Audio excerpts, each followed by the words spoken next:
Injections की क्या situation है, मैन पावर की क्या सिचुएशन है, ये हर हफ्ते इसके ताल्लुक से मीटिंग ली जाती है। दो बातें यहाँ पर मैं आपको बताना चाहता हूँ कि हमने औरंगाबाद के अंदर डिस्ट्रिक्ट कलेक्टर ने बहुत मेहनत करके इंफ्रास्ट्रक्चर तो डेवलप कर लिया है। हमारे पास वेंटिलेटर्स की कमी नहीं है, हमारे पास ऑक्सीजन काफ़ी अच्छी तरह से मौजूद है, लेकिन इसको ऑपरेट करने के लिए जो मैन पावर की ज़रूरत होती है इसके ऊपर सरकार ध्यान नहीं दे रही है और ये बहुत ही चिंता का विषय है। देखिए, जब हमने ये मुद्दा उठाया था कि अगर आप अपने पोस्ट नहीं भरेंगे तो हम मोर्चा निकालेंगे, उसके बाद सरकार ने हरकत में आई और उन्होंने फ़ौरन जो एडवर्टाइजमेंट इशू किया, वॉक इन इंटरव्यूज़ इशू किया है।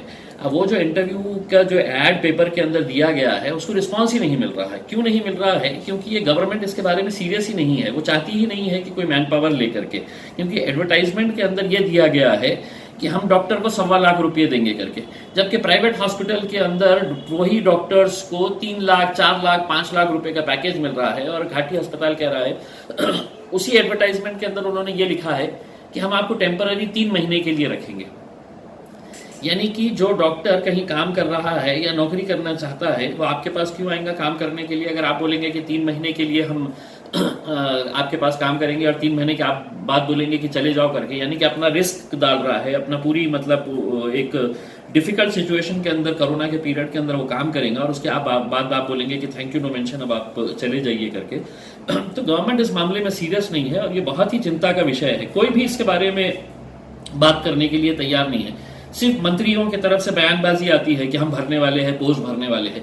अरे जो आपने ऐड दिए है वही परमानेंट पोस्ट के लिए करिए, या उस ऐड के अंदर ये डालिए कि कोरोना के पीरियड के अंदर जो भी डॉक्टर काम करेगा उसको परमानेंट करने के अंदर प्राधान्य देंगे, हम प्रायोरिटी देंगे करके, तब लोग आपके पास आएंगे। आपके स्टेप क्या रहेंगे सर इस बारे में? देखिए, मैंने इस बारे के अंदर मतलब बहुत ही तीखे अंदाज में मैंने अपना नाराजगी जाहिर की है कि वेंटिलेटर मंगाने से कोई प्यून उसको ऑपरेट नहीं करेगा, कोई क्लर्क उसको ऑपरेट नहीं करेगा, उसको डॉक्टर्स ही चाहिए, उसको मेडिकल स्टाफ चाहिए। और जब तक आप उसको भरेंगे नहीं, कलेक्टर साहब का कहना है कि 4-4 ऐड देने के बावजूद भी नहीं आ रहे लोग। डी मैडम ने कहा कि हमने जो डॉक्टर्स की 20 पोस्ट के लिए हमने ऐड किए थे उसमें से महज 4 लोग आए हुए हैं।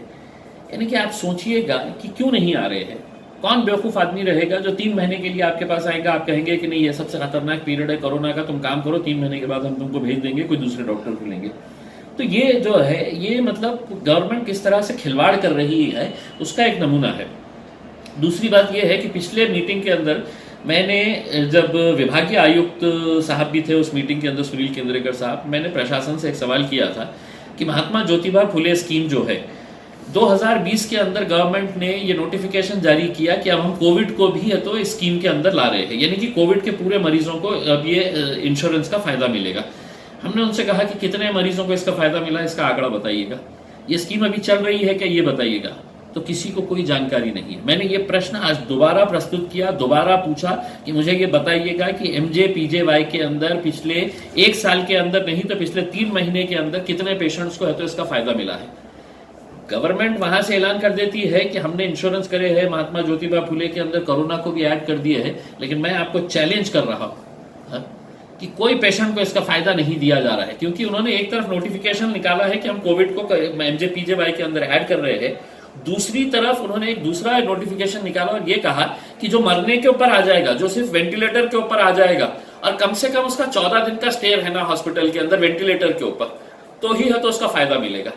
यानी कि अगर तुम जिंदा रहना चाह रहे हैं तो उसका इंश्योरेंस का फायदा नहीं मिलने वाला है। अगर मरने के कगार के ऊपर आ गए तो गवर्नमेंट बोलेगी कि हाँ तुम मरने वाले हैं तो हम तुमको इंश्योरेंस दे रहे हैं करके। तो ये एक बहुत ही मतलब पब्लिक को बेवकूफ किस तरह से बनाया जाता है, ये उसकी एक जिंदा मिसाल है। और दुर्भाग्यवश इसके बारे में कोई बात करने के लिए तैयार नहीं है।